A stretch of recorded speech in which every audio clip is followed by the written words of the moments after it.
Bonjour la famille, bienvenue sur l'Histoire avec Madési. S'il vous plaît, abonnez-vous et laissez-nous un like, cela compte énormément pour nous. Partagez également cette vidéo avec vos amis et vos proches et activez les notifications pour ne pas manquer nos futures vidéos. Merci de le faire. Installez-vous confortablement et détendez-vous alors que nous plongeons dans l'histoire. Les matins de Karen commençaient chaque jour de la même manière, avec le doux bourdonnement de son réveil se mêlant à la lumière tamisée qui filtrait à travers les rideaux de leur chambre. Elle se levait doucement, veillant à ne pas déranger Jérémie, qui semblait toujours perdu dans son sommeil, tourné loin d'elle. Elle enfilait son uniforme, le tissu blanc impeccable, symbole de son dévouement à la maternité de l'hôpital où elle travaillait sans relâche comme sage-femme. Karen avait passé des années à perfectionner son art, aidant d'innombrables femmes à traverser la douleur et la joie de l'accouchement. Pour ses collègues, elle était posée et attentionnée, une femme qui gérait chaque crise avec un calme imperturbable. Pour Jérémie, du moins c'est ce qu'elle pensait, elle était une épouse dévouée. Pourtant, sous son sourire de convenance, quelque chose la troublait ces derniers temps. C'était dans la façon dont les baisers de bonne nuit de Jérémie étaient devenus brefs et distants, comment son téléphone vibrait tard dans la nuit quand il la croyait endormie, comment ses yeux ne s'attardaient plus sur son visage comme autrefois. Mais elle repoussait ce malaise. Le mariage avait ses saisons, se disait-elle. Peut-être était-il simplement dans une saison plus froide maintenant. Un soir, alors qu'elle remuait un ragoût dans la cuisine, les pas de Jérémie résonnèrent dans le couloir. « Salut chérie, tu rentres tard » remarqua doucement Karen en levant les yeux. Jérémie sourit faiblement, desserrant sa cravate. « Le travail a été fou. Les réunions se sont prolongées, répondit-il, sans tout à fait croiser son regard alors qu'il se dirigeait vers la chambre. Karen regarda sa silhouette s'éloigner, ses doigts se resserrant sur la cuillère en bois. Ce n'était pas seulement ce soir, c'était devenu une habitude. Leur conversation semblait tendue, ressemblant davantage à des échanges polis entre connaissances qu'à des partenaires qui partageaient autrefois des rêves lors de discussions nocturnes. Pourtant, elle garda le silence. Au lieu de cela, elle servit le dîner, lui demandant comment s'était passée sa journée, feignant l'ignorance face à ses réponses vagues. Le silence entre eux s'étira plus longtemps après le repas. Jérémie était scotché à son téléphone pendant que Karen s'affairait à débarrasser la table. Au fond d'elle, quelque chose s'agitait, un murmure de doute qu'elle n'était pas prête à reconnaître. Elle s'accrochait à la routine comme à une bouée de sauvetage, ignorant que les fissures dans leur mariage s'élargissaient lentement, menaçant de consumer la vie qu'elle avait si soigneusement construite. Jérémie avait toujours été le genre d'homme qui se nourrissait d'attention, bien qu'il le masquât habilement derrière son charme professionnel et son attitude calculée. Dans son entreprise, il se comportait avec une autorité tranquille, respecté par ses pairs et admiré par ses subordonnés. C'est lors d'une de ces réunions informelles après le travail, la célébration de l'anniversaire d'un collègue, qu'il rencontra Lisa. Elle était saisissante, d'une confiance naturelle, son rire assez fort pour commander une pièce. Lisa était tout ce que Karen n'était plus. Spontanée, excitante, libérée des routines ou des responsabilités. Cela commença innocemment. Un verre en entraîna un autre, une légère flirtation se transformant en quelque chose de plus risqué. Jérémie se persuada d'abord que c'était inoffensif, qu'il méritait de se sentir à nouveau vivant, juste pour un instant. Mais le frisson devint addictif. Lisa nourrissait son ego, le faisant se sentir désiré, important. Elle ne se plaignait pas du dîner ni ne remettait en question ses allées et venues. Elle riait à ses blagues et se penchait trop près. Et avant qu'ils ne s'en rendent compte, ils s'éclipsaient ensemble après les réunions, se faufilant dans des hôtels sous de faux noms. La culpabilité le rongeait faiblement, mais pas assez pour l'arrêter. Un soir, allongé à côté de Lisa dans la chambre d'hôtel faiblement éclairée, Jérémie fixa le plafond, son esprit revenant brièvement à Karen à la maison. Elle serait probablement blottie sur le canapé, attendant sans se douter de rien. « Tu es bien silencieux ce soir » murmura Lisa, traçant un doigt sur son bras. Jérémie se força à sourire, se tournant pour embrasser son épaule. « Juste fatigué » marmonna-t-il. Lisa se redressa, ses yeux sombres brillant d'une malice. « Peut-être qu'il est temps que tu arrêtes de prétendre que tu es heureux où tu es. Pourquoi se contenter quand tu pourrais avoir plus ?» Jérémie ne répondit pas, mais la graine était plantée. Alors qu'il s'habillait et se préparait à partir, son téléphone vibra, un message de Karen. « Sois prudent. Le dîner est au frigo. » Il fixa les mots, sentant la plus faible pointe de douleur dans sa poitrine. Pourtant, il mit son téléphone dans sa poche sans répondre. En rentrant chez lui, Jérémy se persuada qu'il pouvait gérer les deux mondes. La loyauté indéfectible de Karen d'un côté, l'imprévisibilité enflammée de Lisa de l'autre. Il ne réalisait guère que les deux vies qu'il jonglait allaient bientôt entrer en collision d'une manière qu'il n'aurait jamais pu imaginer. La première fois que Karen sentit que quelque chose n'allait vraiment pas, ce fut un dimanche après-midi. Jérémy avait promis qu'ils passeraient la journée ensemble, comme au bon vieux temps. Mais lorsque son téléphone vibra avec insistance sur le comptoir de la cuisine, un nom qu'elle ne reconnaissait pas apparut brièvement sur l'écran avant qu'il ne s'en saisisse et s'excuse. « C'est juste le travail », marmonna-t-il en évitant son regard. Karen sentit son estomac se nouer. Elle connaissait les collègues de Jérémy par leur nom, mais celui-ci n'en faisait pas partie. Plus tard dans la nuit, pendant qu'il prenait sa douche, elle vérifia discrètement son téléphone, mais le fil de discussion avait disparu, effacé. Elle déglutit difficilement, essayant de se convaincre que ce n'était rien, mais le doute lancinant refusait de s'estomper.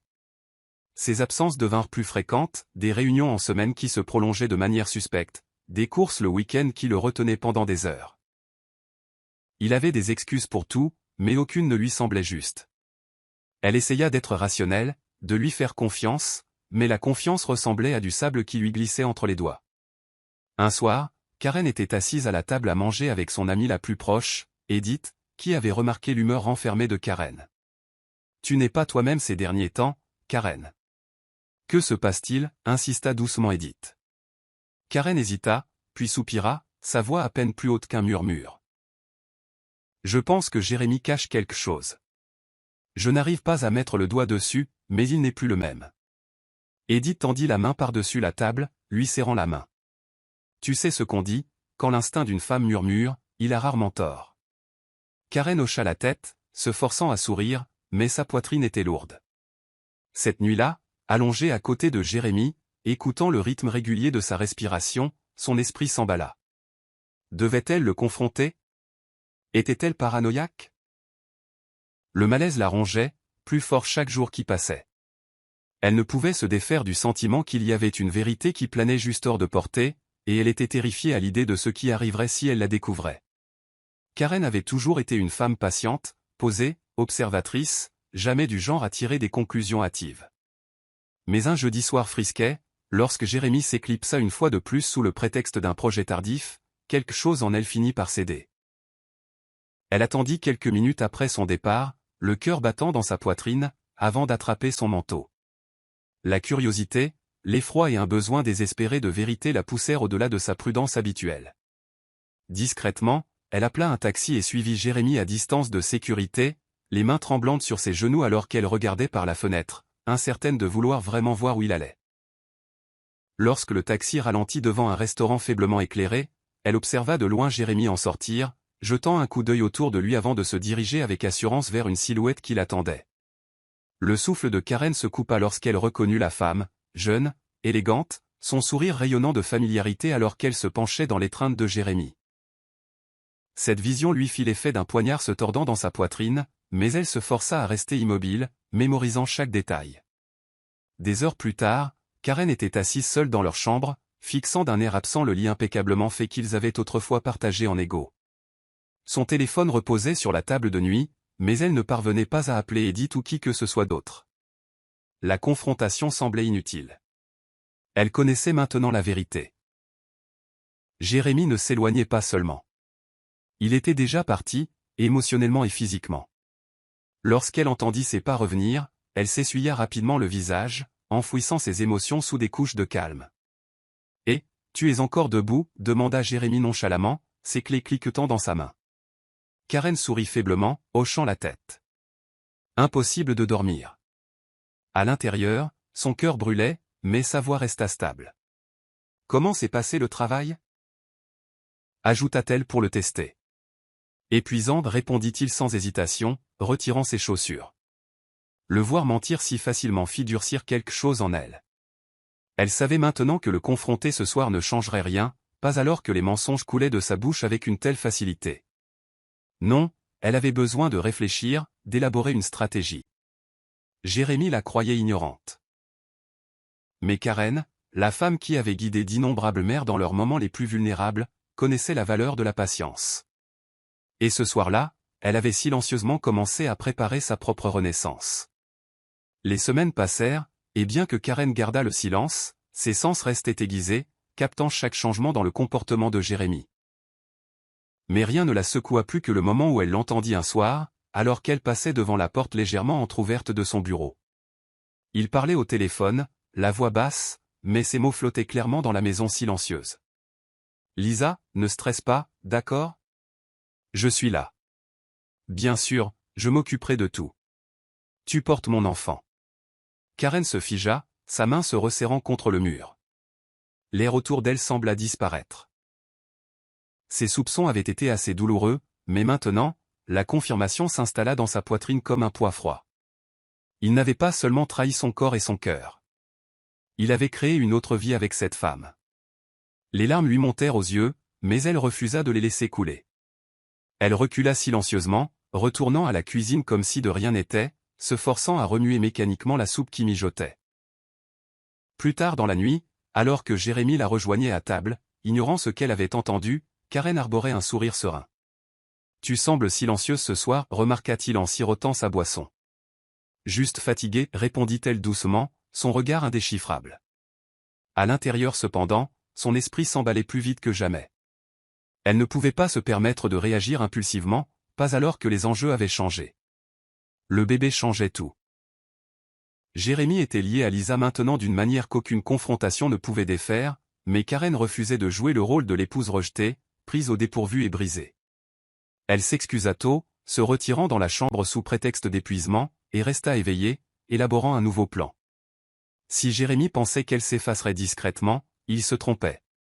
Il y avait du pouvoir dans le silence, du pouvoir dans l'observation et l'attente. Elle transformerait cette trahison à son avantage, et elle choisirait soigneusement le moment de la révélation, un moment que ni Jérémie ni Lisa ne verraient venir. La semaine suivante, Karen avait pris une décision discrète. Elle approcha son superviseur d'hôpital avec une demande polie de transfert, invoquant la croissance professionnelle, le désir d'élargir son expérience et l'attrait d'un nouvel environnement. Sa réputation de sage-femme méticuleuse et compatissante facilita le processus. Personne ne remit en question ses motivations. À l'intérieur, cependant, les raisons de Karen étaient bien plus profondes. Elle avait fait ses recherches, s'assurant d'atterrir dans un hôpital où elle savait que le médecin de Lisa exerçait, où Lisa serait probablement inscrite pour son accouchement. Ce n'était pas une question de vengeance, se disait-elle. C'était une question de contrôle, de reprendre le pouvoir sur une vie qui lui avait dangereusement échappé. Les formalités administratives furent rapidement traitées, et en 2 semaines, Karen vida son casier et fit ses adieux à ses collègues, souriant faiblement lorsqu'ils lui souhaitèrent bonne chance. Seule Edith, perspicace comme toujours, sentit quelque chose sous la surface. Ce soir-là, autour d'une tasse de thé, Edith plissa les yeux d'un air songeur. « Tu n'as jamais mentionné vouloir un transfert auparavant, dit-elle doucement en remuant sa boisson. Karen haussa légèrement les épaules, son visage composé. « J'ai besoin de changement, c'est tout. De nouveaux défis. » Edith l'observa attentivement, puis se pencha en avant. « Karen, est-ce que cela a quelque chose à voir avec Jérémie ?» Pendant un instant, Karen hésita, son masque glissant très légèrement avant qu'elle ne le reprenne. « Pas directement, répondit-elle, sa voix froide. Mais disons simplement que j'ai réalisé que rester au même endroit alors que la vie change autour de moi n'est pas sage. » Edith soupira, tendant la main pour lui serrer la sienne. « Quoi que tu prépares, sois prudente. » Karen croisa le regard de son amie et offrit un petit sourire déterminé. « Je suis toujours prudente, Edith. Toujours. » Au fond d'elle, Karen savait qu'elle s'aventurait en terrain inconnu. Mais l'image de Jérémie réconfortant Lisa, parlant doucement de leur enfant, persistait vivement dans son esprit et alimentait sa résolution tranquille. Jérémie était assis à son bureau, les lumières de la ville scintillant à travers les baies vitrées alors que le soir tombait. Des documents de travail étaient éparpillés devant lui, mais son esprit vagabondait ailleurs. Malgré les paroles rassurantes et les textos enjoués de Lisa, un poids lourd lui pesait sur la poitrine, la culpabilité. Culpabilité d'avoir laissé Karen seule à la maison nuit après nuit, arborant le même sourire de convenance qu'elle avait toujours, sans jamais le questionner ouvertement. Et culpabilité pour la facilité avec laquelle il avait compartimenté sa vie, passant de sa femme à sa maîtresse sans affronter toutes les conséquences. Pourtant, le désir le rongeait, persistant et enivrant. Lisa représentait la liberté, une pause face aux responsabilités, une sauvagerie qu'il n'avait pas ressentie depuis des années. Quand elle appela plus tard dans la soirée, sa voix douce mais urgente, Jérémy sortit sur son balcon, se frottant la nuque. « Jérémy, as-tu réfléchi davantage à ce que j'ai dit? À propos de nous? À propos de la quitter ?» Le ton de Lisa portait une pointe d'impatience. Il hésita, regardant le trafic en contrebas. « Lisa, j'ai besoin de temps, répondit-il doucement. Karen, ce n'est pas le genre de femme à faire des scènes. Je ne veux pas la blesser plus que je ne l'ai déjà fait. Lisa soupira à l'autre bout du fil. Mais je porte ton enfant. Combien de temps vas-tu continuer à nous jongler toutes les deux? La question persista après la fin de l'appel. Jérémy rentra tard, trouvant Karen en train de lire à la lumière tamisée de leur chambre. Elle leva les yeux et sourit doucement, sans aucune trace de suspicion, sans confrontation. Longue journée encore, demanda-t-elle, son ton neutre. Oui, marmonna Jérémy en retirant sa veste. Pendant qu'il prenait sa douche, la vapeur embua le miroir, tout comme le brouillard qui s'installait sur sa conscience. Il ne parvenait pas à décider si le calme de Karen rendait les choses plus faciles ou insupportables. Et sous tout cela, il craignait le moment où ce délicat exercice d'équilibriste s'effondrerait inévitablement, l'écrasant sous le poids des choix qu'il refusait de faire. Karen se déplaçait dans la maison comme un fantôme d'elle-même, accomplissant chaque devoir conjugal à la perfection. Chaque matin, elle se levait tôt, préparant le petit déjeuner de Jérémy, repassant ses chemises, lui offrant une conversation légère autour d'un café. De l'extérieur, rien ne semblait anormal. Mais à l'intérieur, son cœur s'était durci en quelque chose de froid et de délibéré.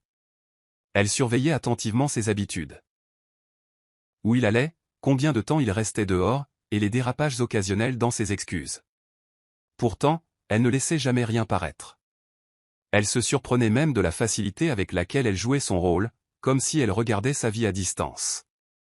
Après son départ chaque jour, elle vérifiait son téléphone de manière obsessionnelle, recueillant des bribes d'informations sur l'état de Lisa grâce à des demandes subtiles dans son nouvel hôpital. Le nom de Lisa figurait désormais discrètement dans les dossiers des patients, sa date d'accouchement entourée mentalement dans l'esprit de Karen comme un compte à rebours. Un soir, alors qu'elle servait le repas de Jérémy dans son assiette, il l'observa avec quelque chose qui ressemblait à de l'inquiétude. « Karen, tu es silencieuse ces derniers temps. »« Tout va bien ?» demanda-t-il, sa voix presque hésitante. Elle leva les yeux, croisant son regard avec une aisance étudiée. « Juste concentrée sur le travail » répondit-elle légèrement, glissant une mèche de cheveux rebelles derrière son oreille. Il hocha la tête, apparemment rassuré, et retourna à son repas. Karen s'excusa tôt, se retirant dans leur chambre, où elle s'assit à la coiffeuse, fixant son reflet. La femme qui la regardait semblait posée, sereine, complètement maîtresse d'elle-même. Elle savait que Jérémy prenait son calme pour de l'ignorance, mais elle n'avait aucune intention de révéler la tempête qui faisait rage silencieusement en elle. Elle jouait sur le long terme, et chaque jour passé à faire semblant était un pas de plus vers le moment qu'elle avait méticuleusement planifié. Le moment où ni Jérémy ni Lisa ne la verraient venir. Il ne fallut pas longtemps à Edith pour sentir le changement dans l'énergie de Karen. Elles se rencontrèrent un après-midi dans un petit café, le bourdonnement des conversations autour d'elle s'estompant alors qu'Edith étudiait le visage soigneusement composé de son amie. « Tu es différente ces derniers temps, » dit Edith doucement en remuant son thé. « Pas malheureuse, juste distante. » « Que se passe-t-il, Karen ?» Karen croisa son regard, hésitant à garder ses défenses intactes, mais quelque chose dans l'inquiétude constante d'Edith la fit expirer lentement, le fardeau devenant trop lourd à porter seule. Elle se pencha, la voix basse mais délibérée. « Je sais pour Jérémy, je sais pour Lisa, et je. » Éfiée. « Qui t'envoie des messages ?» demanda-t-elle un soir, son ton sec. Thomas balaya la question d'un revers de main, disant que ce n'était rien, mais les yeux de Sandra se plissèrent. Elle prit mentalement note d'enquêter davantage, sa possessivité grandissant à mesure que son emprise sur Thomas se resserrait. Les soupçons de Sandra concernant les messages de Ruth déclenchèrent une étincelle de jalousie qui se transforma rapidement en incendie. Elle avait travaillé trop dur pour assurer sa place dans la vie de Thomas pour laisser quelqu'un de son passé perturber ses plans. Elle commença à affirmer son contrôle sur lui de manière subtile mais délibérée. Elle parcourait son téléphone quand il ne regardait pas, supprimant les messages de Ruth avant que Thomas ne puisse les voir. Quand il mentionnait se sentir nostalgique ou réfléchi, Sandra réorientait la conversation, l'éloignant de toute pensée de sa vie passée. Elle le comblait d'affection et d'attention, le gardant si occupé et distrait qu'il avait peu de temps pour penser à Ruth ou à toute autre chose qui pourrait menacer sa position. Les efforts de Sandra pour effacer Ruth de la vie de Thomas allèrent au-delà de manipulations subtiles. Elle commença à semer le doute dans son esprit, dépeignant Ruth comme une femme désespérée et manipulatrice qui essayait de profiter de son succès. Elle ne te contacte que maintenant parce qu'elle voit que tu réussis, dit Sandra un soir, sa voix dégoulinant de dédain. Si elle se souciait de toi, pourquoi n'a-t-elle pas lutté plus fort pour que les choses fonctionnent quand vous aviez des difficultés? Thomas ne répondit pas, mais ses paroles restèrent dans son esprit. Sandra remarqua son hésitation et insista davantage, présentant subtilement Ruth comme quelqu'un qui le ramènerait dans la vie à laquelle il avait tant travaillé pour échapper. Pour Thomas, les paroles de Sandra étaient à la fois un réconfort et un fardeau. Elles lui permettaient de justifier son silence envers Ruth, mais elles le laissaient aussi mal à l'aise. Il se disait que Sandra avait raison, qu'il avait fait le bon choix en laissant Ruth derrière lui. Mais au fond de lui, une partie de lui savait qu'il n'était pas juste. Les messages de Ruth, bien qu'ignorés, continuaient de lui peser. Sandra, cependant, était implacable. Elle s'assurait de remplir chaque instant de la vie de Thomas de distraction, veillant à ce qu'il n'ait pas le temps de réfléchir ou de remettre en question ses motivations. Et bien que Thomas ne s'en rendît pas compte, Sandra l'éloignait lentement de l'homme qu'il était autrefois, ne laissant de Ruth qu'un lointain souvenir. Suite au silence de Thomas et au poids croissant de ses difficultés, Ruth réalisa qu'elle n'avait que deux choix, succomber au désespoir ou trouver un moyen de s'en sortir. Le chagrin qu'elle portait depuis des mois commença à se transformer en une détermination tranquille. Ruth avait presque tout perdu. Son mari, sa stabilité, ses rêves de famille, mais elle ne s'était pas perdue elle-même. Elle décida qu'elle ne laisserait pas la douleur la définir. Chaque jour, elle se levait tôt, même lorsque son corps protestait, et acceptait n'importe quel travail qu'elle pouvait trouver. Elle nettoyait des sols, lavait la vaisselle et faisait des courses, tout en s'accrochant à une lueur d'espoir que la vie pourrait encore s'améliorer. L'une des plus grandes sources de force de Ruth provenait de sa foi. Elle passait ses soirées à la petite église communautaire, allumant des bougies et priant pour être guidée. Bien qu'elle se sentît abandonnée par Thomas, elle ne se sentait pas entièrement seule. Dans ces moments de calme, entourée de la douce lueur des bougies, elle trouvait un sentiment de paix qui renforçait sa résolution. Ses prières n'étaient pas seulement pour elle-même, mais aussi pour Thomas.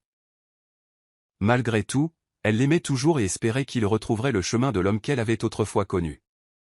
Mais même en priant pour lui, elle savait qu'elle ne pouvait pas attendre qu'il la sauve. Elle devrait se sauver elle-même. Ruth trouva également un réconfort inattendu dans la gentillesse d'inconnu. Une femme plus âgée nommée Madame Agatha, pour qui Ruth nettoyait chaque semaine, remarqua sa lassitude et lui offrit de petits actes de gentillesse. Un repas chaud, un pourboire supplémentaire, une oreille attentive. « Tu es plus forte que tu ne le penses », lui dit un après-midi Madame Agatha en lui tendant une tasse de thé. Ces mots restèrent avec Ruth, résonnant dans son esprit pendant ses moments les plus sombres. Lentement mais sûrement, elle commença à y croire. Bien que sa route fût longue et ses fardeaux lourds, Ruth résolut de continuer, confiante qu'un jour, sa persévérance la mènerait vers un avenir plus radieux. Des mois passèrent, et la vie de Ruth s'était installée dans un rythme fragile de travail et de solitude tranquille. Un soir, elle se retrouva dans l'arrière-cuisine d'un restaurant haut de gamme où elle avait récemment pris un emploi de serveuse. Le travail était exigeant, mais il payait un peu mieux que son travail précédent, et elle était reconnaissante de cette opportunité. Elle venait de finir de préparer un plateau d'amuse-gueule lorsque son directeur l'appela à l'avant. « Nous manquons de personnel ce soir », dit-il brusquement. « J'ai besoin de toi en salle principale. » Ruth hésita. Elle n'avait pas l'habitude d'être sous les feux de la rampe, mais elle hocha la tête et ajusta son tablier avant de se rendre dans la salle à manger animée. Alors que Ruth se faufilait entre les tables, jonglant avec les plateaux et prenant les commandes, elle sentit une présence familière qui lui fit battre le cœur. Là, assis à une table d'angle avec une femme superbement habillée, se trouvait Thomas. Son souffle se coupa dans sa gorge alors qu'elle le regardait. Il avait l'air différent, confiant, soigné et indéniablement riche. Son costume cher et la montre en or à son poignet étaient bien loin de l'homme qu'elle avait autrefois connu. Pendant un instant, elle se figea, son cœur battant la chamade dans sa poitrine. Elle voulait se retourner et courir, mais ses pieds ne voulaient pas bouger.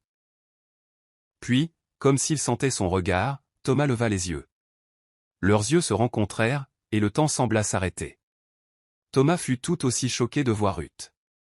Son visage, bien que plus mince et marqué par l'épuisement, était reconnaissable entre tous. La voir, très enceinte et portant un uniforme de serveuse, le frappa comme un coup de poing à l'estomac. Les souvenirs de leur vie ensemble refirent surface, et avec eux vint une vague de culpabilité. Il ne s'attendait pas à la revoir, encore moins comme ça. La femme glamour à côté de lui, Sandra, remarqua sa distraction et suivit son regard, ses yeux se rétrécissant en apercevant Ruth. « Qui est-ce » demanda Sandra, sa voix teintée de suspicion. Thomas ne répondit pas. Il ne pouvait détacher ses yeux de Ruth, qui baissa rapidement les yeux et s'empressa de s'éloigner, le laissant avec un nœud d'émotion qu'il ne savait comment démêler. Thomas ne put se concentrer sur rien d'autre pour le reste de la soirée. Le bavardage de Sandra s'estompa en arrière-plan alors que son esprit rejouait l'image de Ruth, enceinte, travaillant sans relâche et luttant manifestement. La culpabilité le rongeait, et il ne pouvait se défaire du sentiment qu'il lui avait manqué à plus d'un titre. Après que Sandra se soit excusée pour aller aux toilettes, Thomas saisit l'occasion et s'approcha de Ruth. Elle se tenait près de la porte de la cuisine, ses mains tripotant nerveusement son tablier. « Ruth » dit-il doucement, sa voix remplie d'un mélange de surprise et de regret. Elle leva les yeux vers lui, son expression réservée. « Thomas » répondit-elle, son ton égal mais distant. Thomas peinait à trouver les mots justes. « Je ne savais pas. »« Enfin, comment vas-tu » demanda-t-il maladroitement, ses yeux allant vers son ventre de femme enceinte. Les lèvres de Ruth se serrèrent. « Je me débrouille » dit-elle simplement, son ton indiquant clairement qu'elle ne voulait pas s'étendre. La voir ainsi, travaillant de longues heures tout en étant enceinte, remua quelque chose au plus profond de lui. « Tu ne devrais pas faire ça toute seule » dit-il impulsivement. « Viens rester avec moi jusqu'à ce que le bébé arrive. » Ruth cligna des yeux, surprise par l'offre. Une partie d'elle voulait refuser, lui dire qu'elle n'avait pas besoin de sa pitié, mais une autre partie d'elle, celle qui était fatiguée de se battre seule, y réfléchit. « Pourquoi maintenant, Thomas » demanda-t-elle, la voix tremblante. « Pourquoi t'en soucies-tu maintenant » Il n'avait pas de réponse, du moins pas une qu'elle croirait. « Je veux juste aider » dit-il finalement. Quand Sandra revint, elle fut furieuse de trouver Thomas en train de parler à Ruth. « Que se passe-t-il ici » exigea-t-elle, la voix sèche. Thomas se tourna vers elle, son expression illisible. « Elle a besoin d'aide » dit-il fermement. « Elle reste avec nous. » La mâchoire de Sandra tomba, mais avant qu'elle ne puisse protester, Thomas s'éloigna, laissant les deux femmes stupéfaites. Ruth ne savait pas si accepter son offre était le bon choix, mais au fond d'elle, elle savait qu'elle ne pouvait pas affronter les mois à venir seule. Et ainsi, malgré ses doutes, elle accepta. L'arrivée de Ruth chez Thomas fut tout sauf accueillante. Dès l'instant où elle franchit les grandes portes d'entrée, Sandra lui fit clairement comprendre qu'elle n'était pas contente de cet arrangement. « C'est ma maison » dit froidement Sandra alors qu'elle se tenait dans l'entrée, les bras croisés. Ruth, portant un petit sac de ses affaires, se sentit déplacée dans cet environnement luxueux. Elle s'attendait à de l'attention, mais l'hostilité ouverte de Sandra la prit tout de même au dépourvu. Thomas, inconscient du regard noir de Sandra, montra à Ruth la chambre d'amis et l'aida à s'installer. « Si tu as besoin de quoi que ce soit, fais-le-moi savoir » dit-il gentiment avant de se retirer dans son bureau, laissant les deux femmes seules. Sandra ne perdit pas de temps pour faire connaître son dédain. « Mettons les choses au clair » dit-elle, sa voix dégoulinant de venin. « Tu as peut-être trompé Thomas avec ton histoire à dormir debout, mais moi, je ne marche pas. Je connais ton genre, désespérée, collante et manipulatrice. » Ruth, bien que blessée par ces mots, refusa d'engager la conversation. Elle hocha simplement la tête et se retira dans sa chambre, résolue à rester à l'écart de Sandra. Mais Sandra ne se contenta pas de cela. Au cours des jours suivants, elle fit tout son possible pour rendre la vie de Ruth misérable. Elle critiquait chacun de ses gestes, se plaignait de sa présence et alla même jusqu'à lui cacher de la nourriture, prétendant que c'était, pour les invités qui ont vraiment leur place ici. Ruth supporta la cruauté de Sandra en silence, ne voulant pas provoquer de scène ni accabler Thomas de ses problèmes. Elle se rappelait qu'elle n'était pas là pour le confort, elle était là parce qu'elle avait besoin d'un endroit sûr où rester jusqu'à l'arrivée de son bébé. Mais au fil des jours devenus des semaines, les attaques constantes de Sandra commencèrent à l'user. Ruth priait pour avoir de la force, déterminée à ne pas laisser Sandra briser son esprit. Elle se rappelait qu'elle avait affronté pire et survécu. Pourtant, l'hostilité dans la maison rendait chaque instant difficile, et elle ne pouvait s'empêcher de se demander combien de temps elle pourrait endurer cela. Thomas ignorait largement la tension qui couvait chez lui. Il passait la plupart de ses journées au travail, absorbé par les exigences de son entreprise en pleine croissance. Quand il était à la maison, Sandra veillait à présenter une image de calme, masquant son hostilité envers Ruth. Mais Thomas commença à remarquer des changements subtils dans l'atmosphère. Ruth, autrefois chaleureuse et ouverte, était devenue silencieuse et réservée. Elle l'évitait sauf en cas de nécessité, et il la trouvait souvent assise seule dans sa chambre, les mains posées protectrices sur son ventre. Sandra, en revanche, semblait exceptionnellement joyeuse, ses sourires trop vifs et ses paroles empreintes de sous-entendus passifs-agressifs. Un soir, alors que Thomas était assis à table pour le dîner, il ne put ignorer le poids du silence. Ruth s'était excusée tôt, prétendant ne pas avoir faim, et Sandra était occupée à faire défiler son téléphone, le remarquant à peine. « Tout va bien ?» demanda-t-il, sa voix coupant le silence. Sandra leva les yeux, feignant l'innocence. « Bien sûr », dit-elle avec un sourire mielleux. « Pourquoi ça n'irait pas ?» Mais Thomas n'était pas convaincu. Il ne pouvait se défaire du sentiment que quelque chose n'allait pas, bien qu'il ne pût mettre le doigt dessus. Il décida de voir Ruth plus tard dans la nuit, mais lorsqu'il frappa à sa porte, elle l'assura qu'elle allait bien, sa voix ferme mais distante. Malgré les assurances de Ruth, Thomas ne pouvait ignorer le sentiment croissant de malaise. Il commença à se demander si faire venir Ruth chez lui avait été la bonne décision, non pas à cause d'elle, mais à cause de la tension que cela semblait créer. Sandra, sentant ses doutes, saisit l'occasion pour le manipuler davantage. « Tu es trop gentil, Thomas, dit-elle un soir, posant une main sur son bras. Les gens en profiteront si tu ne fais pas attention. » Thomas hocha la tête distraitement, ses pensées revenant à Ruth. Bien qu'il ne s'en rendît pas encore compte, les fissures dans sa vie apparemment parfaite commençaient à apparaître. La frustration de Sandra face à la présence de Ruth chez eux atteignit son paroxysme. Elle ne supportait pas la vue de Ruth, la femme qu'elle considérait comme une menace pour sa vie parfaite avec Thomas. Déterminée à se débarrasser d'elle, Sandra élabora un plan pour discréditer Ruth aux yeux de Thomas. Elle commença par fabriquer une histoire sur la prétendue infidélité de Ruth, semant le doute sur la paternité de son enfant à naître. « Thomas » commença-t-elle un soir alors qu'ils étaient assis dans le salon, sa voix empreinte d'inquiétude. « Je ne veux pas outrepasser mes droits, mais ne trouves-tu pas étrange que Ruth soit soudainement apparue, enceinte, après tout ce temps? Comment sais-tu que le bébé est même le tien ?» Thomas la regarda sèchement, les sourcils froncés. « Qu'est-ce que tu essaies de dire ?» demanda-t-il, son ton défensif. Sandra soupira, comme accablée par le poids de ses propres mots. « Je dis juste que tu devrais faire attention, dit-elle doucement. Tu ne sais pas ce qu'elle a fait pendant tous ces mois. Pour autant que nous sachions, elle pourrait t'utiliser pour subvenir aux besoins de l'enfant de quelqu'un d'autre. » La graine du doute était plantée, et bien que Thomas ne voulût pas y croire, les paroles de Sandra restèrent dans son esprit. Au cours des jours suivants, il se mit à scruter le comportement de Ruth, cherchant des signes qui pourraient confirmer les soupçons de Sandra. Sandra, encouragée par le silence de Thomas, poussa sa manipulation un peu plus loin. Elle simula une conversation téléphonique avec une amie, assez fort pour que Thomas l'entende. « C'est tellement triste, dit-elle, sa voix dégoulinant de fausse pitié. Thomas est un homme si bon, mais je ne peux m'empêcher de penser que Ruth profite de lui. Enfin, qui sait si ce bébé est même le sien? » Thomas, qui passait par là, se figea à ces mots. Il ne la confronta pas, mais le doute dans son cœur grandit. Ruth, inconsciente de la tempête qui se préparait autour d'elle, continuait à se concentrer sur la préparation de l'arrivée de son bébé, ignorant les mensonges qui se tissaient dans son dos.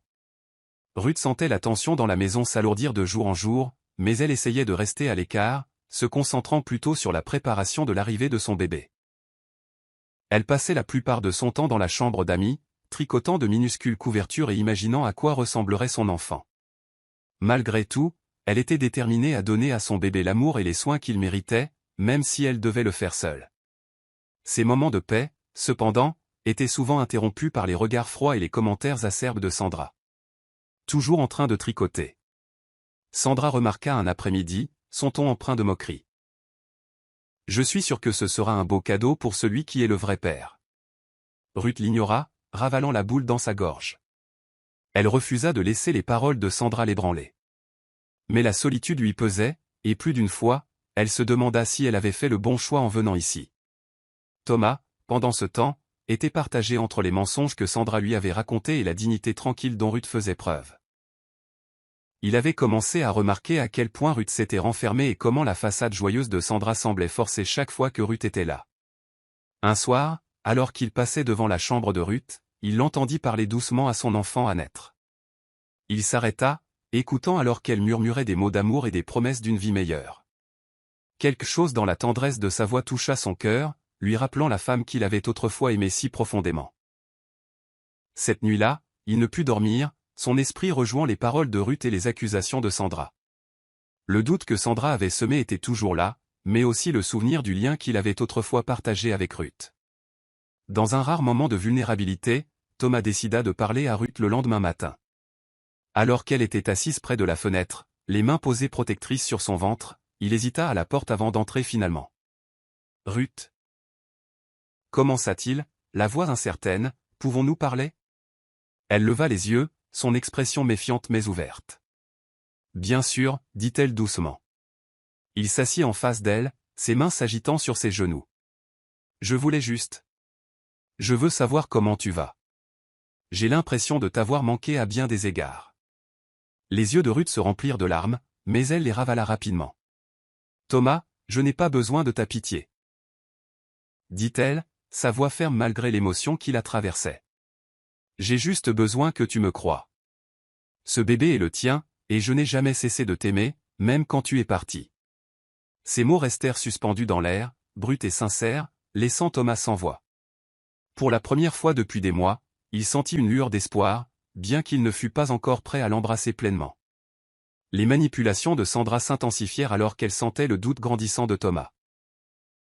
Elle avait travaillé trop dur pour assurer sa position dans sa vie pour laisser Ruth saper tout ce qu'elle avait construit. Déterminée à creuser un fossé entre eux une bonne fois pour toutes, elle conçut un plan pour discréditer complètement Ruth. Un soir, alors que Thomas examinait des documents dans son bureau, Sandra s'approcha de lui avec une fausse inquiétude. « Thomas » commença-t-elle avec hésitation, serrant un morceau de papier plié, « je ne voulais pas te montrer ça, mais je pense que tu dois le voir. » Son ton était lourd d'un faux regret alors qu'elle lui tendait ce qui semblait être une lettre. L'écriture était inconnue, et le contenu accablant, une prétendue lettre d'amour d'un autre homme professant son amour pour Ruth et exprimant son enthousiasme pour le bébé. Thomas lut la lettre en silence, son visage impénétrable. Mais à l'intérieur, ses émotions bouillonnaient. La lettre semblait confirme. Oignant de son bureau. Cette conversation est terminée. Mais Eva n'avait pas fini. Tu es un idiot si tu penses que le monde te laissera la voir, dit-elle doucement. Tu appartiens à ce monde, Kenneth. Et elle n'y appartiendra jamais. Sur ce, elle se tourna et sortit, laissant Kenneth seul avec le lourd poids de ses paroles. Car au fond de lui, il savait qu'elle avait raison. Carole n'appartenait pas à son monde. Et peu importe à quel point il la désirait, peu importe à quel point il essayait de le nier, il savait qu'il ne pourrait jamais lui donner la vie qu'elle méritait. Alors il fit la seule chose qu'il savait faire. Il resta à l'écart. Il l'évita, ignora la façon dont sa poitrine lui faisait mal quand il la voyait dans les couloirs, refusa de reconnaître la façon dont elle le regardait avec une confusion silencieuse. Il se persuada que c'était pour le mieux. Mais ce qu'il ne réalisait pas, c'est que le mal était déjà fait. Car même en essayant de la repousser, il était déjà allé trop loin. Et rien, pas même les murs qu'il avait passé des années à construire, ne pourrait changer cela maintenant. Carole avait toujours su comment disparaître. C'était une compétence qu'elle avait perfectionnée au fil des ans, se fondant dans le décor, se rendant invisible pour éviter toute attention inutile. Mais peu importe ses efforts, elle ne parvenait pas à disparaître de son regard. Kenneth Donovan l'évitait depuis des semaines maintenant. Mais cela ne signifiait pas qu'elle ne remarquait pas la tension dans l'air chaque fois qu'ils étaient proches l'un de l'autre. La façon dont sa mâchoire se crispait lorsqu'elle entrait dans une pièce. La façon dont il évitait de croiser son regard, comme si la regarder trop longtemps risquait de faire s'effondrer son monde soigneusement contrôlé. Elle n'était pas stupide. Elle savait qu'il luttait contre ce qui se passait entre eux. Et peut-être que c'était pour le mieux. Peut-être que c'était plus sûr ainsi. Mais cela n'empêchait pas la douleur dans sa poitrine chaque fois qu'elle le surprenait à la regarder, quand il pensait qu'elle ne regardait pas. Alors cette nuit-là, lorsqu'elle fut de nouveau seule au bureau, elle fit la seule chose qui avait du sens. Elle dansa. Ce n'était pas pour lui. Ce n'était pour personne. C'était pour elle-même. La musique jouait doucement depuis son enceinte, et elle se laissa aller, bougeant avec une liberté qu'elle n'avait pas ressentie depuis des semaines. Son corps se balançait, ses bras s'étiraient, ses pieds glissaient sans effort sur le sol. Et pendant ces quelques instants, rien d'autre n'importait. Pas les chuchotements au bureau. Pas la façon dont Kenneth s'était éloigné. Pas la façon dont elle ne pouvait s'empêcher de penser à lui. C'était juste elle et la musique. Mais elle n'était pas seule. Kenneth sortait du bureau quand il la vit à travers la cloison vitrée. Il aurait dû continuer à marcher. Il aurait dû ignorer la façon dont son souffle s'était coupé à sa vue, si complètement perdu dans l'instant. Mais il ne le fit pas. Il se retrouva figé sur place, la regardant bouger avec une sorte de beauté brute qu'il n'avait jamais vue auparavant. Et pour la première fois depuis des semaines, il se permit de le ressentir, l'attraction, la connexion indéniable entre eux. Sans réfléchir, il entra. La musique jouait toujours, et Carole ne l'avait pas encore remarqué. Elle se tourna, pirouettant gracieusement, mais au moment où ses yeux se posèrent sur lui, elle se figea. L'air entre eux crépita de mots inexprimés.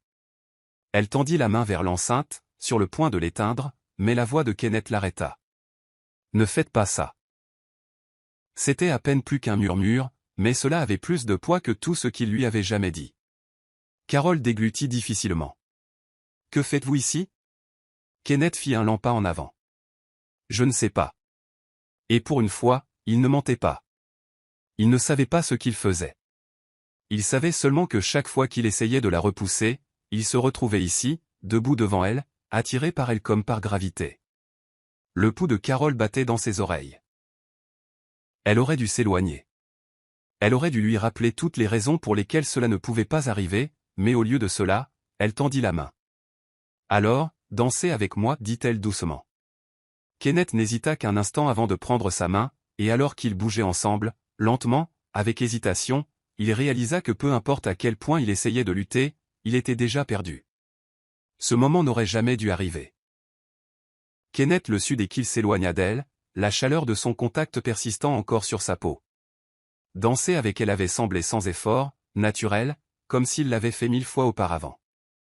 Mais la réalité s'abattit sur lui dès qu'il quitta cette pièce. Il était fiancé. Il avait une vie déjà tracée. Des attentes pesant sur ses épaules qu'il ne pouvait se permettre d'abandonner. Quoi qu'il se passe entre lui et Carole, cela devait cesser. Le lendemain matin, il s'assura de garder ses distances. Pas de regards insistants, pas de moments volés.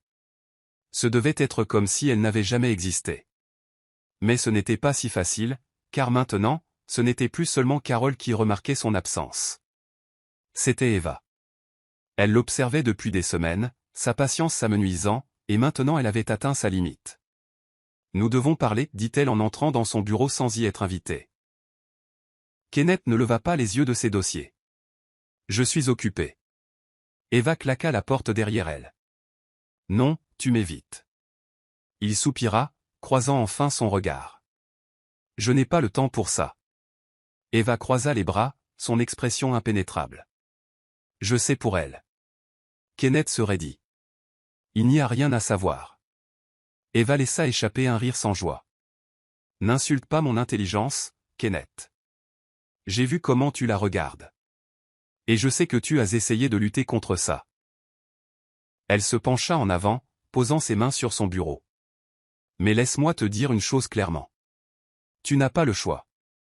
Tu vas m'épouser, que ça te plaise ou non. » La mâchoire de Kenneth se serra. « Tu ne me contrôles pas. » Eva eut un sourire narquois. « Ah non? Toi et moi savons tous les deux ce qui est en jeu ici. Nos familles. Les affaires. Si tu t'en vas maintenant, penses-tu vraiment qu'ils te laisseront partir ?»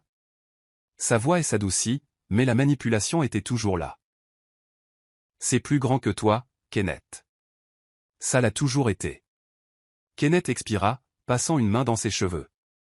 Il détestait qu'elle ait raison. Il détestait que la vie qu'il s'était construite n'ait jamais vraiment été la sienne. Mais quel choix avait-il? Carole ne faisait pas partie de ce monde. Elle méritait mieux que d'être entraînée dans ses problèmes. Alors il fit la seule chose qu'il pouvait faire. Il la laissa partir. Il l'évita à tout prix, s'assurant que leurs chemins ne se croisent plus jamais. Et ça marcha. Du moins, c'est ce qu'il se disait.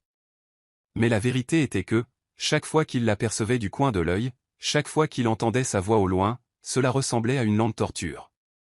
Car peu importe à quel point il essayait de construire un mur entre eux, il savait qu'il ne serait jamais assez solide pour la tenir à l'écart. La tension dans l'air était épaisse, presque suffocante. Le gala annuel de l'entreprise battait son plein, la salle remplie d'invités de marque, d'hommes d'affaires et de l'élite de la ville. Carole se déplaçait silencieusement à travers la foule, équilibrant un plateau de flûte de champagne dans ses mains, veillant à ne croiser le regard de personne. Elle n'avait pas sa place ici. Elle le savait. Mais cela n'empêchait pas la piqûre dans sa poitrine lorsqu'elle aperçut Kenneth, debout à l'autre bout de la pièce avec Eva à ses côtés. Il avait l'air différent ce soir, plus froid, distant, comme si l'homme avec qui elle avait dansé cette nuit-là n'avait jamais existé. Carole se força à se concentrer sur son travail, mais alors elle l'entendit. Une dispute. Elle tourna légèrement la tête, ses oreilles captant l'échange houleux entre Kenneth et Eva. Ce n'est pas un jeu, Kenneth, siffla Eva. Tu crois que tu peux simplement t'éloigner de tout ça? La voix de Kenneth était basse, contrôlée. Je ne te dois rien. Eva ricana. Oh, mais si. Tu me dois ce mariage. Tu me dois ta loyauté. Où as-tu oublié tout ce que ta famille a construit? Il y eut une pause, un silence lourd de sens. Puis la voix de Kenneth, plus basse cette fois. Je ne t'ai jamais aimé, Eva. Le souffle de Carole se coupa dans sa gorge. Elle n'avait pas voulu entendre tout ça. Mais maintenant qu'elle l'avait fait, elle ne pouvait plus l'ignorer. Kenneth était piégé dans une vie qu'il ne voulait pas. Il menait une bataille qui avait déjà été décidée pour lui. Et pour la première fois, elle réalisa quelque chose. Il ne la repoussait pas parce qu'il ne se souciait pas d'elle. Il la repoussait parce qu'il se souciait d'elle. Et cette prise de conscience changea tout. Kenneth était assis dans le salon faiblement éclairé du gala, ses doigts enroulés autour d'un verre de whisky à moitié vide, l'esprit plus lourd qu'il ne l'avait jamais été. Il avait fait son choix, du moins, c'est ce qu'il se répétait. Il n'y avait pas de place pour l'hésitation dans son monde. Son père avait bâti un empire qui n'était pas à lui de détruire. Et s'éloigner d'Eva signifiait perdre plus qu'une simple fiancée. Cela signifiait défaire des décennies d'alliances soigneusement construites, rompre les liens avec des familles qui voyaient les mariages comme des contrats commerciaux plutôt que comme de l'amour. Mais rien de tout cela n'arrêtait le vide rongeur en lui, le sentiment qu'il étouffait dans une cage dorée. De l'autre côté de la pièce, il pouvait voir Carole se déplacer rapidement entre les invités, équilibrant un plateau de verre à vin avec une grâce tranquille. Il n'aurait pas dû regarder. Il n'aurait pas dû laisser ses yeux s'attarder. Mais au moment où leurs regards se croisèrent, juste une seconde, il sentit quelque chose se briser, une vague de frustration, de désir, de quelque chose qu'il ne pouvait plus réprimer. Sans réfléchir, il posa son verre et se leva de son siège. Il avait besoin d'air. Il avait besoin de s'échapper avant de faire quelque chose d'imprudent. Mais alors qu'il se dirigeait vers les portes de la terrasse, Eva apparut à ses côtés, ses doigts se refermant fermement sur son poignet. Nous partons, dit-elle, sa voix basse mais ferme. Kenneth dégagea sa main, sa patience avec elle atteignant dangereusement ses limites. Je ne vais nulle part, marmonna-t-il. Les lèvres d'Eva esquissèrent un sourire amer. Oh, mais si, murmura-t-elle, à moins que tu ne veuilles provoquer une scène devant chaque personne présente ici. Kenneth expira brusquement, ses mains se crispant en poing. Il ne s'était jamais senti aussi piégé, aussi impuissant dans un monde où il était censé être celui qui contrôlait. Mais avant qu'il ne puisse répondre, un mouvement dans le coin de sa vision attira son attention. Carole venait de finir de débarrasser une table voisine lorsqu'un des invités plus riches, un homme bien au-delà de la quarantaine et puant l'arrogance, tendit la main et attrapa son poignet. Elle se raidit immédiatement, essayant de se dégager, mais l'homme ne fit que sourire. Sa voix était pâteuse à cause de l'excès d'alcool. « Quelle est cette précipitation, ma belle » bafouilla-t-il. « Reste un peu, prends un verre avec moi. » Kenneth sentit une rage brûlante et vive monter en lui, un feu qu'il ne pouvait contenir. Avant même de savoir ce qu'il faisait, il bougeait, comblant la distance entre eux en quelques secondes. Il attrapa le poignet de l'homme et le dégagea du bras de Carol avec une force qui fit reculer le pochard de surprise. « Laissez-la tranquille. » La voix de Kenneth était calme, dangereusement basse. L'homme cligna des yeux, la prise de conscience se faisant jour sur son visage alors qu'il réalisait qui venait d'intervenir.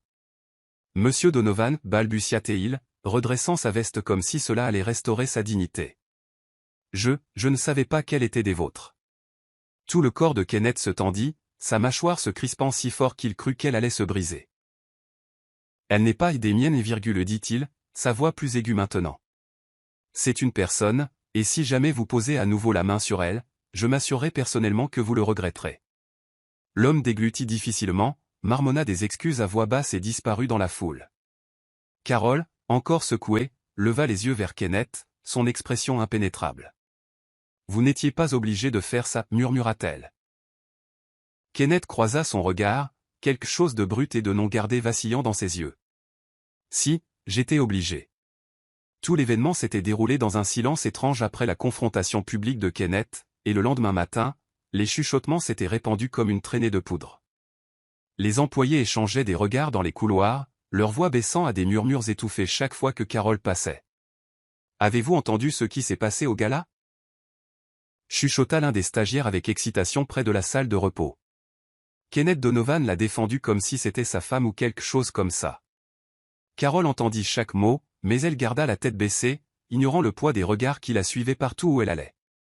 C'était pire qu'avant. Avant, elle n'était rien, juste une travailleuse anonyme. Maintenant, elle était quelque chose de bien plus dangereux, une distraction, un scandale, et elle détestait chaque seconde de cela. Elle ne voulait pas être au centre des commérages, ne voulait pas que son nom soit traîné dans la boue de la politique de bureau. Mais ce qui la frustrait encore plus, c'est que Kenneth n'avait rien fait pour l'arrêter. Il s'était à nouveau éloigné, se retirant dans son monde d'obligations, et l'avait laissé seul face aux conséquences de ses actes. Cela faisait plus mal que ça n'aurait dû, plus qu'elle ne voulait l'admettre. « Tu dois lui parler, » dit Lisa, alors qu'elle remplissait les fournitures dans le placard de rangement. « Fais-lui savoir que ce n'est pas normal. » Carol soupira, se frottant les tempes. « Et dire quoi, Lisa ? Qu'il aurait dû laisser cet homme me mettre la main dessus ?» Lisa roula des yeux. « Ce n'est pas ce que je veux dire, et tu le sais. Kenneth est peut-être intervenu, mais où est-il maintenant ?» Carol déglutit difficilement. Elle détestait que Lisa ait raison. Et donc, plus tard dans la soirée, elle se retrouva devant son bureau. Hésitant avant de finalement frapper à la porte. « Entrez » appela sa voix de l'intérieur. Elle entra, fermant la porte derrière elle, ses doigts se tordant nerveusement devant elle. Kenneth leva les yeux de son bureau, son visage soigneusement neutre. Carol reconnut-il. Mais il y avait quelque chose de distant dans son ton, quelque chose qu'elle n'aimait pas. Elle prit une profonde inspiration. « Vous ne m'avez pas adressé la parole de toute la journée, dit-elle doucement. Pas depuis hier soir. » Kenneth se pencha en arrière dans son fauteuil, expirant par le nez. « Je ne pensais pas en avoir besoin. » Les sourcils de Carol se froncèrent. « Les gens parlent de moi, Kenneth. Ils me regardent comme si j'étais une sorte de... » Elle s'interrompit, secouant la tête. « Et vous laissez faire. » L'expression de Kenneth s'assombrit, ses doigts tapotant contre le bureau. « Vous pensez que je n'entends pas ce qu'ils disent de moi, rétorqua-t-il. Que, je ne sais pas à quoi ça ressemble. J'essayais de vous protéger. » Carol laissa échapper un rire amer. En m'ignorant. Il se leva alors, contournant son bureau jusqu'à ce qu'il soit devant elle, sa présence écrasante. En vous tenant à l'écart de quelque chose que vous ne devriez pas avoir à gérer, corrigea-t-il, la voix basse. Parce qu'au moment où je vous reconnais, vraiment vous reconnais, tout change. Le souffle de Carol se bloqua. Et si ça avait déjà changé? Le silence entre eux était assourdissant. Et pour la première fois, Kenneth réalisa qu'il n'y avait pas de retour en arrière possible. Carol se tenait dans la salle de repos, agrippant les bords du comptoir alors qu'elle essayait de se stabiliser. Les rumeurs ne s'étaient pas calmées. Au contraire, elles s'étaient intensifiées. Le bureau était devenu étouffant. Des chuchotements la suivaient à chaque mouvement comme des fantômes dont elle ne pouvait se défaire. Chaque fois qu'elle entrait dans une pièce, les conversations cessaient brusquement. Les yeux se tournaient vers elle avec un mélange de curiosité, de jalousie et de pitié. Elle savait qu'elle n'avait rien fait de mal. Savait qu'elle avait simplement été prise entre deux feux dans un monde auquel elle n'avait jamais appartenu. Mais rien de tout cela ne changeait ce qu'elle ressentait. Isolée, piégée, et pire que tout, totalement seule. Lorsqu'M. Donovan, son supérieur direct, la convoqua dans son bureau cet après-midi-là, elle savait déjà ce qui allait arriver avant même qu'il ne prononce les mots. « Carole, commença-t-il, son ton mesuré, ses doigts tapotant rythmiquement contre le bureau en acajou. J'ai reçu une demande ce matin. » Carole se força à croiser son regard, son estomac se nouant. « Une demande ?» Monsieur Donovan hocha la tête, expirant par le nez. « Pour votre transfert ?» Avec effet immédiat. Les mots la frappèrent plus fort qu'elle ne s'y attendait. Elle agrippa la chaise devant elle, essayant de se stabiliser. « Qui a fait la demande ?» demanda-t-elle, bien qu'elle connaisse déjà la réponse. Monsieur Donovan se pencha en arrière, joignant ses doigts. « Est-ce que ça importe ?» Ça importait, mais elle savait qu'il ne le dirait pas franchement. Kenneth. La prise de conscience s'installa comme un poids froid dans sa poitrine. Il coupait les ponts complètement, la repoussant hors de son orbite, et pire que tout, il le faisait sans un seul mot pour elle. Elle ravala la boule dans sa gorge, se forçant à rester calme. « Où suis-je transféré ?» Monsieur Donovan poussa un dossier vers elle. « Une de nos succursales en dehors de la ville. » C'est une bonne opportunité. Carole prit le dossier avec des doigts tremblants, parcourant les détails. C'était loin, trop loin. Un endroit où elle disparaîtrait complètement, où son nom ne serait plus un scandale chuchoté dans les couloirs de Donovan Enterprises. Elle serra la mâchoire. « Je vois. » Monsieur Donovan l'étudia attentivement, son expression impénétrable. « Ce n'est pas une punition, dit-il après un moment. C'est un nouveau départ. » Mais Carole n'était pas naïve. Ce n'était pas un nouveau départ. C'était une suppression, un moyen de la faire disparaître avant qu'elle ne devienne un problème encore plus grand. Et le pire ? Kenneth l'avait laissé faire, sans se battre, sans même lui parler. Elle se leva, tenant fermement le dossier. « Quand est-ce que je pars ?» Monsieur Donovan expira. « Lundi matin, à la 1re heure. » Carole hocha la tête avec raideur. Elle se tourna vers la porte, mais avant de partir, elle s'arrêta. « Est-ce qu'il ?» Elle s'interrompit, puis déglutit. « Est-ce que Kenneth a dit quelque chose ?» Monsieur Donovan hésita.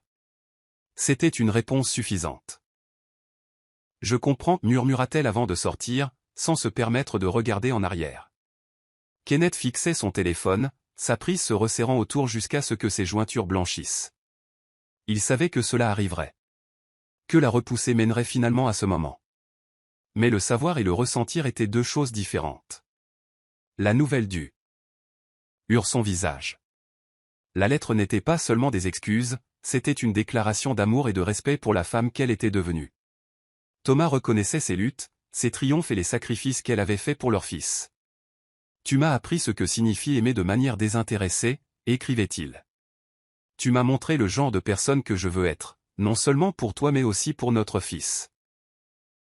Je sais que je ne mérite pas une seconde chance, mais si tu me le permets, je veux passer le reste de ma vie à me racheter auprès de toi. » Quand Ruth eut fini de lire, elle resta assise en silence pendant un long moment, la lettre serrée dans ses mains. Elle ressentit une vague d'émotions, douleur, colère, amour et espoir, tout cela la submergeant en même temps. Les mots de Thomas avaient touché quelque chose au plus profond d'elle, quelque chose dont elle n'avait pas réalisé l'existence. Elle n'était pas prête à lui pardonner complètement, mais elle savait que c'était un tournant. Cette nuit-là, alors qu'elle bordait leur fils, elle murmura doucement, « peut-être ». C'était un petit mot, mais il portait la promesse de quelque chose de plus, un avenir auquel elle commençait à croire. Ruth passa des jours à réfléchir à la lettre sincère de Thomas, ses émotions tourbillonnant dans une tempête compliquée. Elle savait qu'il avait changé, ses actions l'avaient prouvé, mais la douleur de sa trahison persistait. Le pardon n'était pas quelque chose qu'elle pouvait accorder à la légère, pas après tout ce qu'elle avait enduré. Pourtant, en le regardant avec leur fils, son amour et son dévouement indubitables, une partie de son cœur s'adoucit. Thomas n'essayait pas seulement de la reconquérir, il s'efforçait d'être un meilleur homme, un meilleur père. Ruth se sentit partagée entre les murs prudents qu'elle avait construits et la possibilité de reconstruire une vie avec lui. Un soir, Ruth décida qu'il était temps d'affronter ses sentiments. Elle invita Thomas après avoir couché leur fils. Il arriva nerveusement, incertain de ce à quoi s'attendre. Ruth lui fit signe de s'asseoir, son expression impénétrable. « J'ai réfléchi », commença-t-elle, sa voix ferme mais empreinte d'émotion. « À tout, à nous. » Thomas se pencha en avant, son cœur battant la chamade. « Et » demanda-t-il prudemment. Ruth prit une profonde inspiration, ses yeux rencontrant les siens. « Je suis prête à te donner une chance, Thomas, dit-elle. Mais comprends bien ceci, ce ne sera pas facile. Tu devras gagner ma confiance, morceau par morceau. Et si jamais tu la brises à nouveau, il n'y aura pas de seconde chance. » Thomas hocha la tête solennellement, sa poitrine se serrant de soulagement et de détermination. « Je comprends, Ruth, dit-il sincèrement. Je ferai tout ce qu'il faudra. » Pour la première fois, Ruth s'autorisa à croire ses paroles. Ce n'était pas le pardon, pas encore, mais c'était un pas en avant. Alors qu'ils étaient assis dans le calme de son salon, une chaleur timide commença à grandir entre eux, les premiers signes d'une fondation qu'ils pourraient reconstruire ensemble. Pour Ruth, il ne s'agissait pas seulement de Thomas, il s'agissait de se donner la permission d'espérer à nouveau. Thomas saisit avec empressement l'occasion de faire ses preuves, s'immergeant dans la vie de Ruth et de leur fils. Il commença à passer plus de temps chez Ruth, non pas pour s'immiscer mais pour la soutenir. Il apprit les routines alimentaires de leur fils, aida Ruth avec les livraisons de son entreprise, et prit même les quarts de nuit lorsque leur bébé pleurait.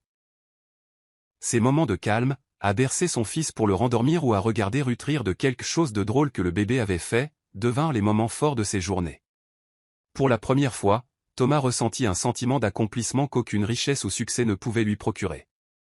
Ruth, bien que toujours sur ses gardes, ne put s'empêcher de remarquer la transformation de Thomas. Il était patient et attentif, n'étant plus l'homme autrefois consumé par l'ambition et l'orgueil. Un après-midi, alors qu'ils étaient assis dans le parc à regarder leur fils faire ses premiers pas mal assurés, Ruth se surprit à sourire. Ce n'était pas forcé ni prudent, c'était sincère. Elle jeta un coup d'œil à Thomas, qui rayonnait de fierté alors que leur fils faisait quelques pas chancelants. « Il est fort, tout comme sa mère », dit doucement Thomas, ses yeux rencontrant les siens. Ruth sentit son cœur s'agiter, les murs qu'elle avait construits commençant à s'effriter un peu. Leur temps ensemble ne fut pas sans défi.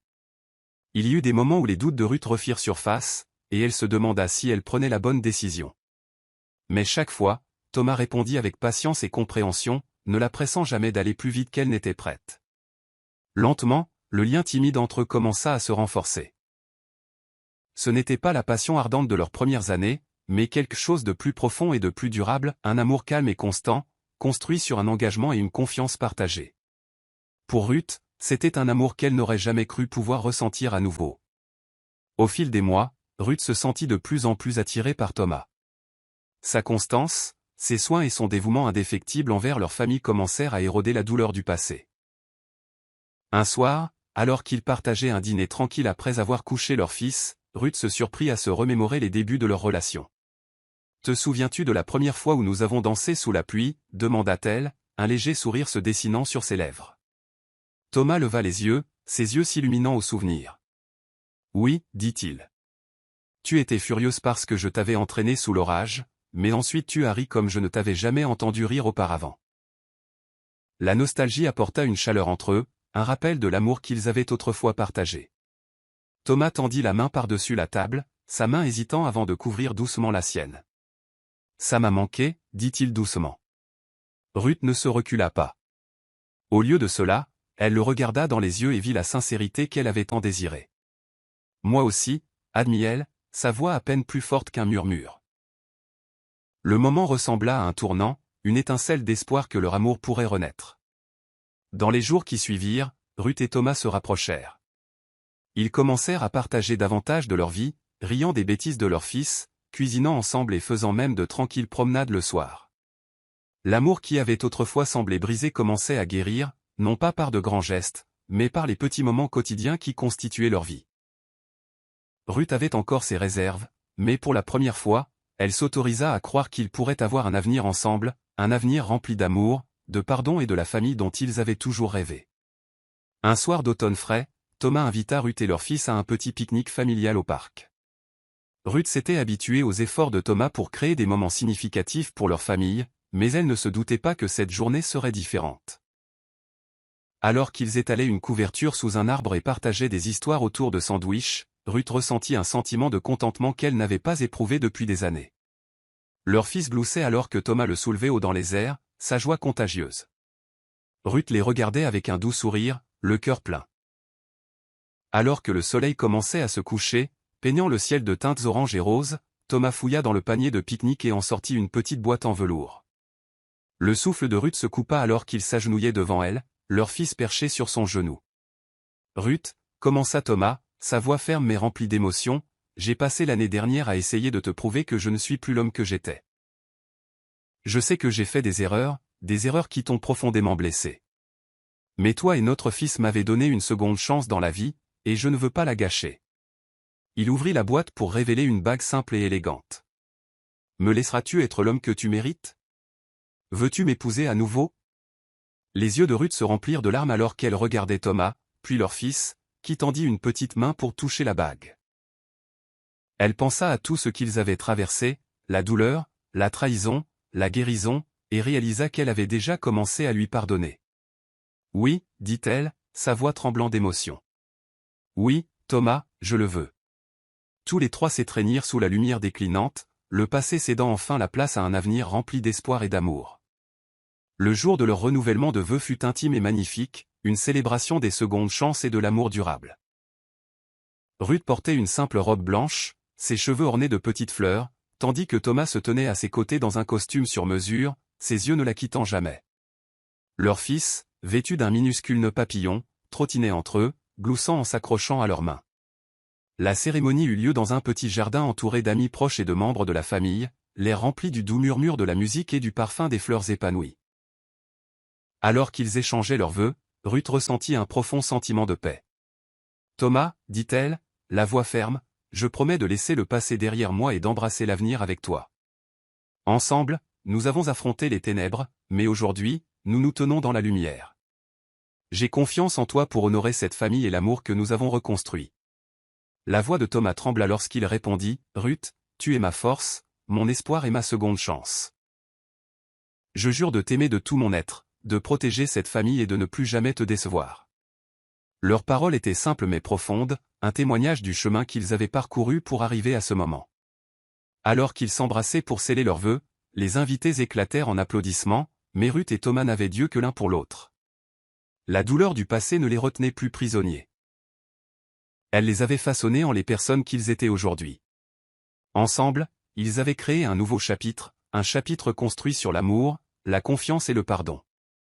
Alors que le soleil se couchait sur le jardin, Ruth serra fort la main de Thomas, leur fils blotti entre eux. Ce n'était pas une fin parfaite, mais c'était la leur, un nouveau commencement plein de promesses et la famille pour laquelle ils s'étaient tant battus. C'est la fin de l'histoire, qu'avez-vous appris de cette histoire? Laissez vos réflexions dans la section des commentaires.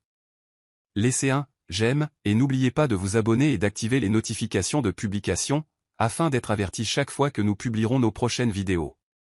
Partagez également cette vidéo avec quelqu'un qui pourrait être intéressé. Merci beaucoup d'avoir regardé. Jérémy se tenait à distance maintenant, observant de l'autre côté de la rue Karen sortir d'un café, le rire aux lèvres alors qu'elle marchait aux côtés de Nicolas. Elle avait l'air différente, non pas en apparence, mais dans la façon dont elle se comportait, confiante, libérée, épargnée par les décombres qu'il avait laissés derrière lui. Il déglutit difficilement, le poids du regret étant un compagnon constant ces jours-ci. Il ne l'approcha pas. Il savait qu'il n'y avait plus rien à dire. Karen, ignorant le regard attentif de Jérémy, sentit la douce brise tirer sur son manteau alors qu'elle marchait, son cœur stable. Elle s'était battue en silence, avait enduré son spectacle, et s'était reconstruite pièce par pièce. Elle s'arrêta un instant, observant la ville qui s'agitait autour d'elle, les rues familières ne portant plus les ombres de son passé. Se tournant vers Nicolas, elle sourit, la chaleur sincère. La vie ne s'était pas déroulée comme elle l'imaginait, mais elle lui avait offert quelque chose de bien plus grand, la liberté, la clarté, et une version d'elle-même dont elle était fière.